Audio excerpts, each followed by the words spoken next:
Hi there.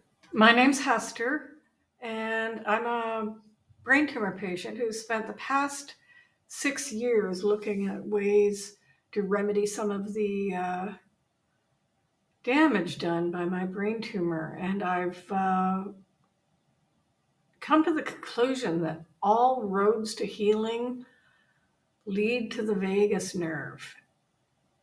And so I've made 3 videos. And this first one is an introduction to the vagus nerve anatomy and function. The other two have a sampling of videos that you can explore for free movement and awareness exercises. And the third video has a little more in-depth cross-brain training and eye motion videos. So we'll take a look at all that as we go through this presentation. And I got so many windows open, I got to find the start next button. There we go. There's the next slide. The main nerves of your parasympathetic nervous system are all running through this vagus nerve. So there's one vagus nerve on the left and one on the right. Though pictures such as this show only one side of the system. The system controls specific bodily functions such as digestion, heart rate, immune system, and these functions, digestion, heart, and immune, are involuntary, meaning that you consciously can't control them. So you have to tap into your subconscious to regulate these systems. And a lot of people have spent some time figuring out how to do that. So we'll take a look at some of the experts. This is a video I found on YouTube that does a pretty good job of explaining in 10 minutes what dozens of books will tell you. As these are the two vagus nerves emerging from the brain. The vagus nerves are the 10th pair of cranial nerves, and it's the longest of the 12 pairs of cranial nerves. The name comes from the Latin and means the wandering nerve, which describes its wide distribution throughout the body, as we can see now on this image. It performs many important roles within the parasympathetic nervous system. The system is one of the two antagonistic systems making up the autonomic nervous system and is craniosacral, which means that it arises from the central nervous system in the cranium and from the sacral region. The vagus. Okay, I think that's enough of that one.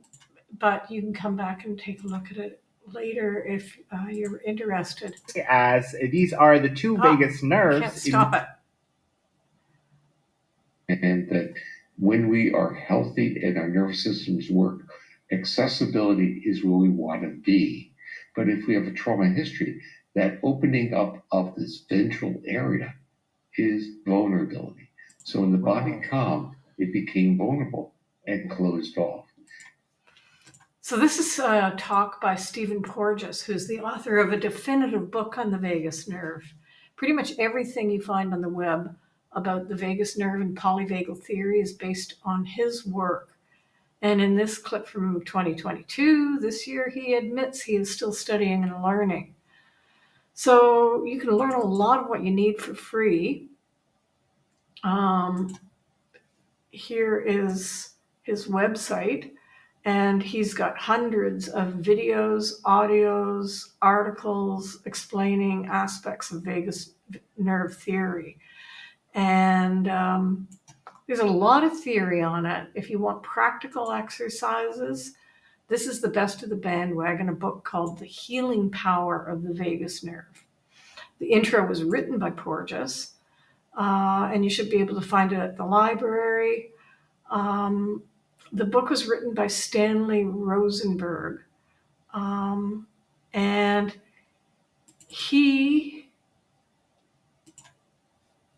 this author, Dr. Rosenberg, is a cranial sacral therapist who's retired. And like many of us retirees, he doesn't have a whole lot of online presence, but he has younger fans, and you can find his exercises as demonstrated by fans and other health workers by looking for vagus nerve, vagus nerve reset, or the basic exercise. And this basic exercise takes no more than 3 minutes. It can be done on the floor or standing up or sitting down. It involves eye movement and gentle stretching that sends messages of safety to the brain. That's kind of the short version of how it works, but it's pretty cool. And like a lot of the exercises I'm going to be talking about today, it definitely involves the eye. It's worth coming back and trying that. We'll have all these links later on the website. Other styles of vagus nerve As you're doing stimulation. this, you may notice some physiological changes, or you might not. So things you may notice might be changes in your breathing, maybe a sigh or a swallow. You might just feel a sense of calm. And if you don't, So that's just a basic massage.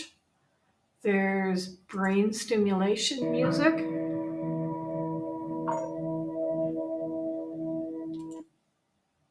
Meditations.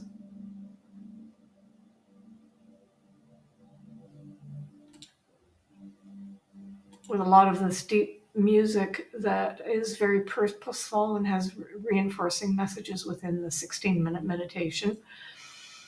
And this is a cool one, humming. Make your own kind of music. And they explain a little bit in here why. Another great way to stimulate your vagus nerve is through vocalization. When you sing, you are constantly extending exhalation. So that's one of the ways that it helps. But also, we are humans, and one of our gifts as humans is communication. And when we sing together, when we sing out together, it regulates us. And that. So she explains why, and she takes you through a humming exercise. Another great. Does yoga help? This is a common question due to yoga's popularity, and a lot of the exercises come from yoga, but typical yoga sessions might be a bit much, as it's very demanding, and yoga doesn't necessarily target the vagus nerve. Some of the poses do. Simple seated stretches can help to balance the vagus nerve as you move the spine, belly, chest, and throat. And some specific yoga pranayama techniques help. But it can be a little too powerful if you're still ailing. Whoops. And then up next, I've got 2 videos with a deeper focus on the vagus nerve for a sense of well-being with some movement and some deeper brain stimulation. So I hope you have time to take a look at those as well. And all the links will be available below.